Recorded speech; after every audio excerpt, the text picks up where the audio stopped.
The cal is a particular, this part here is called a stem, okay, the root of the word, and it changes, but it changes in certain ways to reflect the tense.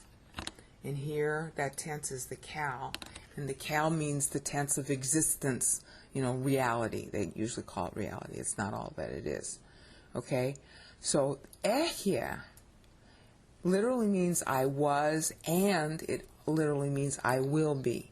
And of course, the I am is in the middle. So that's why it's translated I am, and even the Jews translating here, okay, in the other two places, this place here, okay, especially, egoime, I me. I me is LXX Greek, okay? Here, egoime. I was and I continue to be. Therefore, I am. You see how that works? Egoime means I was, that's the cal imperfect, and I continue to be. In other words, the action's not over yet. That's why it's in the imperfect. So therefore, I am. That's why it's translated as I am. Okay? Then the second here, which is also in the cal imperfect, denotes the future. In other words, this first one, here, I was in the past and I continue to exist. The second here, I will keep on existing. So that's why it's translated with a share as ho'on. Ho'on. Ho'on. I can't say the, ho'on. Alright? So that means I continue to exist. I will continue to exist. I'm still existing. And that's why it's a participle in the Greek. Participle means something that's, well, this particular participle is present, so it means something that's existing right now. It's kind of like you are doing something, okay? And the implication with this is you will keep on doing it until the next verb or something else stops it, okay? So literally, they translated I am who I am. And now can you see why? That's how the Jews did it. Okay? Now, the second here is translated in Greek with ho'on, the one being, present participle. Present participle. The one being. Okay, so when he gives his name and converts the verb to a noun, which is here second, alright, it's translated here as I am in English, and in the Greek that's valid because this is ho'on. I can't get the mouse to work. See, it's a repeat of ho'on right here. And in Greek, you translate, especially when you have a definite article like this, you can translate the participle as a finite verb. Okay? So the finite verb for the one being is I am. You see how that works? So he converts the verb into a noun here. Okay. Now we're going to look solely at the Greek of John 8:58. Because I need to show you something about Greek before I go on with the Hebrew. The word highlighted in blue is Greek word ginomai. Okay? And the actual word itself in the Greek that's highlighted in the upper part is in the infinitive. That's really important. It's in the infinitive aorist. Remember I talked about the aorist already several times? The aorist stresses timelessness. Okay? So when the Lord is invoking the aorist tense here, he's talking again about his godness. Specifically, he's talking about the fact that Abraham didn't yet exist, but it was purposed. The infinitive always has some connotation of purpose.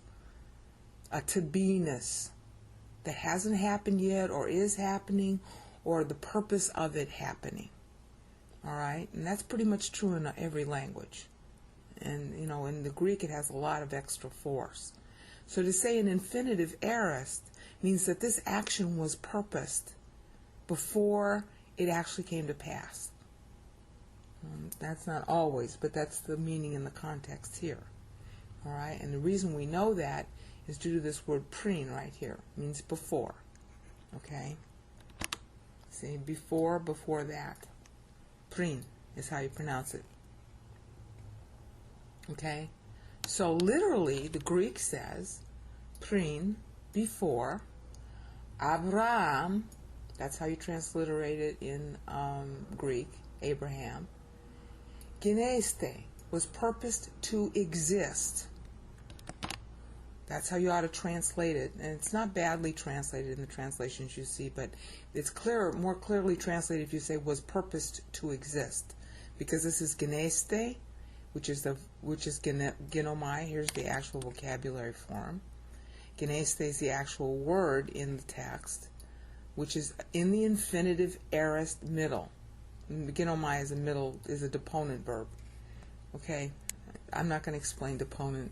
Look it up in the Google. Okay, before Abraham was purposed to exist. All right, because they've been talking about Abraham, and he's mentioned Abraham 3 times. He's mentioned glory 3 times. He's mentioned seeing Father face to face 3 times, and they didn't get it. So now he's blowing them away. Πριν, before, Abraham was purposed to exist, geneste, I, and this is stressed because in Greek you don't need the ego pronoun here. He's stressing himself. I am. And this remember I said before, this extra, accent mark on the me is stressing his existence. So he's double stressing because he's God-man. So he's using doubling. Ego, I me. Ego, I me. You can even feel it, even though you don't know Greek, maybe. Okay? Now, look at all these translations. They all have a little different way of putting it, but they're all right. Before Abraham was born. Okay, well, genomai doesn't really mean born, but it does mean to arrive or to become. So to say born, that's all right. I am. That's literally what this says. The great I am. Literal. Okay? Now, NIV copies the NASB, which is okay. KJV is not really quite right, but it's not that wrong either. Okay, geneste, before Abraham was even to be. All right, was cuts it off. It was to be. It would be the full extra word you ought to put in there. Okay, Young's literal translation, before Abraham's coming, because genomai can mean to come. It's often used of that, and it looks like Young was trying to be a little poetic there. But that's okay. And then this is the NASB, which we've already seen, earlier version. Here's the Darby, and it copies the KJV. And then this is the Catholic Douay-Rheims, before Abraham was made. And that's an idiomatic translation. There's nothing wrong with it.